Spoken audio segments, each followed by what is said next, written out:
राज्यातील शेतकऱ्यांसाठी आली आनंदाची बातमी। शेतकऱ्यांच्या बँक खात्यामध्ये पीक विम्याचा दुसरा टप्पा आता सोडण्यास सुरुवात होणार आहे। पीक विमाच नाही, यामध्ये नुकसान भरपाई चे पण पैसे आहेत। तर या ठिकाणी बघा, सरकारच्या माध्यमातून विशिष्ट यादी जाहीर झालेली आहे।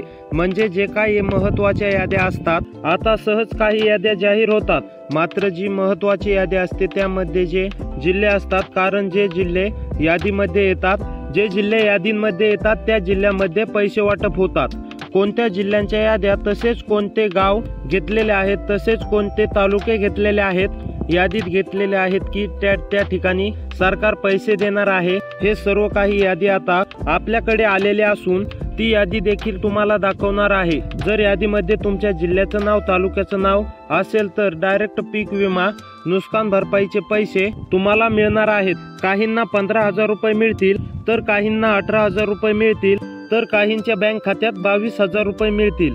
पीक विमा नुकसान भरपाईचे टोटल 22-23 हजार रुपये 22 शेतकऱ्यांच्या बँक खात्यात जमा होणार आहेत। कारण की ही रक्कम हेक्टरी प्रमाणे शेतकऱ्यांच्या बँक खात्यावरती आता देण्याचा निर्णय राज्य सरकारने घेतलेला असून कोणत्याच शेतकऱ्यांना कसलीच काळजी व चिंता आता करण्याची गरज नाही। तर आजपासून सर्व शेतकऱ्यांना हेक्टरी प्रमाणे पैसे खात्यावरती येण्यास सुरुवात होईल। तर अशीच व्हिडिओ पाहण्यासाठी आपल्या चॅनलला